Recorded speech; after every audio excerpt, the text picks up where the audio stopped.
The Book of Dreams and Ghosts by Andrew Lang. The chief purpose of this book is, if fortune helps, to entertain people interested in this kind of narratives here collected. For the sake of orderly arrangement, the stories are classed in different grades as they advance from the normal and familiar to the undeniably startling. At the same time, an account of the current theories of apparitions is offered in language as free from technicalities as possible. According to modern opinion, every ghost is a hallucination, a false perception, the perception of something which is not present. It has not been thought necessarily to discuss the psychological and physiological process involved in perception, real or false. Every hallucination is a perception, as good and true a sensation as if there were a real object there. The object happens not to be there, that is all. We are not here concerned with the visions of insanity, delirium, drugs, drink, remorse, or anxiety, but with sporadic cases of hallucinations visiting people only once in a lifetime, which seems to be by far the most frequent type. These, says Mr. James, are on any theory hard to understand in detail. They are often extraordinarily complete, and the fact that many of them are reported as veridical, that is, as coinciding with real events such as accidents, deaths, etc., of the persons seen, and additionally complications of the phenomenon. A ghost, if seen, is undeniably so far a hallucination that it gives the impression of the presence of a real person in the flesh, blood, and usually clothes. No such person in the flesh, blood, and clothes is actually there. So far, at least, every ghost is a hallucination that, in the language of Captain Cuttle, you may lay to, without offending science, religion, or common sense, and that, in brief, is a modern doctrine of ghosts. The old doctrine of ghosts regarded them as actual spirits of the living or the dead, freed from the flesh or from the grave. This view, whatever else may be said for it, represents the simple philosophy of the savage, which may be correct or erroneous. About the time of the Reformation, writers, especially Protestant writers, preferred to look on apparitions as the work of deceitful devils who masqueraded in the aspect of the dead or living, or made up phantasms out of compressed air. The common sense of the 18th century dismissed all apparitions as dreams or hoax, or illusions caused by real objects, misinterpreted, such as rats, cats, white posts, maniacs at large, sleepwalkers, thieves, and so forth. Modern science, when it admits the possibility of occasional hallucinations in the sane and healthy, also admits of the course of the existence of apparitions. These, for our purposes, are hallucinatory appearances occurring in the experience of people healthy and sane. The difficulty begins when we ask whether these appearances ever have any provoking mental cause outside the minds of the people who experienced them, any cause arising in the mind of others, alive or dead. This is the question which orthodox psychology does not approach, standing aside from any evidence which may be produced. This book does not pretend to be convincing, but merely an illustrative collection of evidence. It may or may not suggest to some readers the desirableness of further inquiry. The author certainly does not hope to do more, if as much. It may be an urge that many of the stories here narrated come from remote times, and as the testimony for these cannot be rigidly studied, that the old, unauthenticated stories clash with the analogous tales current on better authority in our own day. But these ancient legends are given not as evidence, but for three reasons. First, because of their merit as mere stories. Next, because several of them are now perhaps for the first time offered with a critical discussion of their historical sources. Lastly, because the old legends seem to show how the fancy of periods less critical than ours dealt with such facts and are now reported in a dull, undramatic manner. Thus, the Icelandic ghost stories have peculiar literary merit as simple, dramatic narratives. Everyone has heard of the Wisley ghost, Sir George Villiers' spectre, Lord Lyttelton's ghost, the Beresford ghost, Mr. Williams's dream of Mr. Percival's murder, and so forth. But the original sources have not, as a rule, been examined in the ordinary spirit of calm historical criticism, by the aid of comparison of the earliest versions in print or manuscript. Even ghost stories, as a rule, have some basis of fact. Whether fact of a hallucination, or illusion, or impostor, they are, at the lowest, human documents. Now granting such facts of imposture, hallucinations, or what you will, as our dull modern narratives contain, we can regard these facts or things like these as the nuclei which our less critical ancestors elaborated into their extraordinary romances. In this way, the belief in demonical possession, distinguished as such from madness and epilepsy, has its nucleus. Some contend in the phenomena of alternating personalities in certain patients.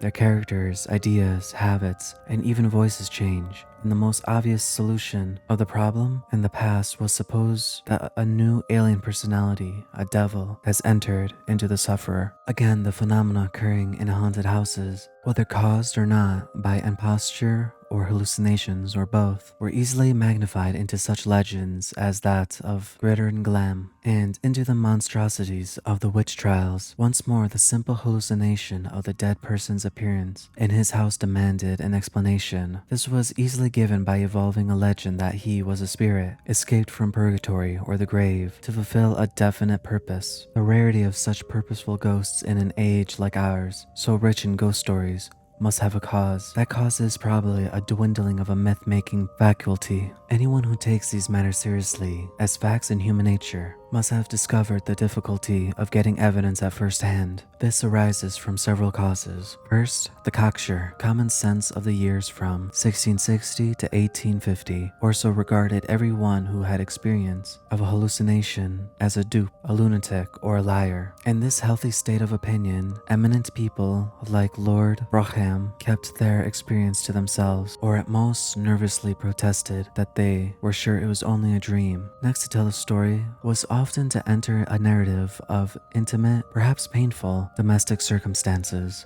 Thirdly, many persons now refuse information as matter of principle or of religious principle, though it is difficult to see whether either principle or religion is concerned if the witness is telling what he believes to be true. Next, some devotees of science aver that these studies may bring back faith by a side wind, and, with faith, the fire of Smithfield and the torturing of witches. These opponents are what Professor Huxley called dreadful consequences argufiers. When similar reasons were urged against the doctrine of evolution, their positions is strongest when they maintain that these topics have a tendency to befog the intellect. A desire to prove the existence of new forces may beget indifference to logic and to the laws of evidence. This is true, and we have several dreadful examples among men otherwise scientific, but all studies have their temptations. Many a historian, to prove the guilt or innocence of Queen Mary, has put evidence and logic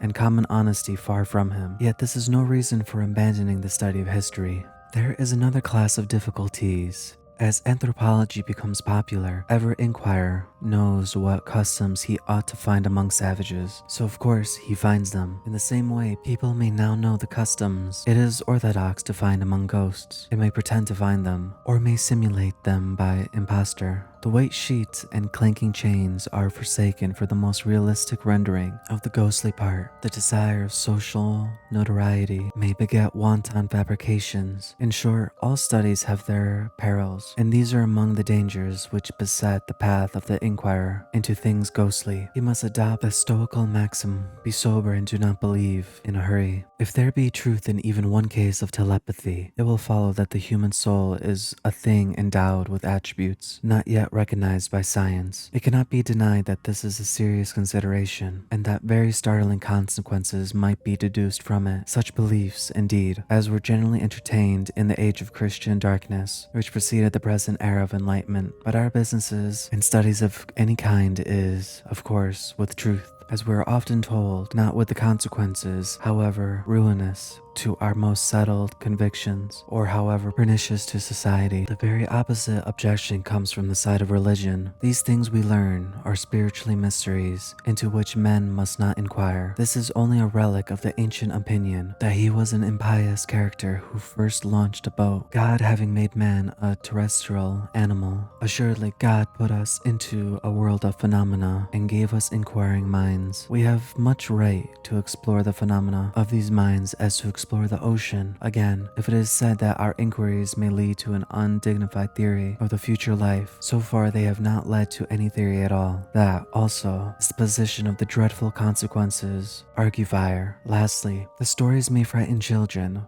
For children, the book is not written any more than if it were a treatise on comparative anatomy.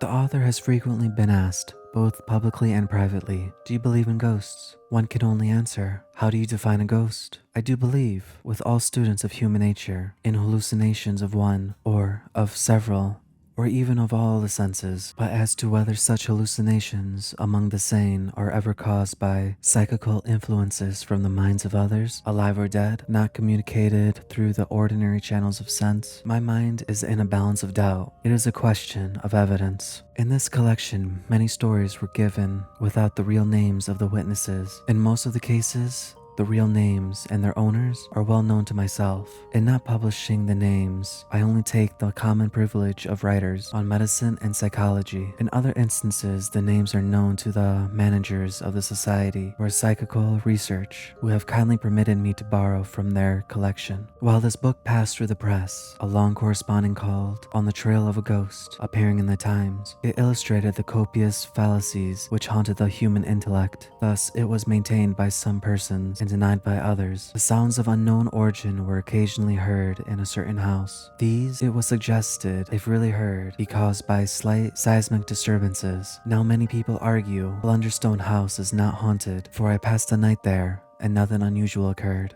Apply this to a house where noises are actually caused by young earthquakes. Would anybody say there are no seismic disturbances near Blunderstone House? For I passed the night there, and none occurred? Why should a noisy ghost, if there is such a thing, or a hallucinatory sound, if there is such a thing, be expected to be more punctual and pertinacious than a seismic disturbance? Again, the gentleman who opened the correspondence with a long statement on the negative side cried out, like others, for scientific publicity, for names of people and places, but neither he nor his allies gave their own names. He did not precisely establish his claim on confidence by publishing his version of private conversations, yet he expected science and the public to believe his anonymous account of a conversation with an unnamed person at which he did not and could not pretend to have been present. He had a theory of sounds heard by himself, which could have been proved or disproved in 5 minutes by a simple experiment, but that experiment he does not say that he made.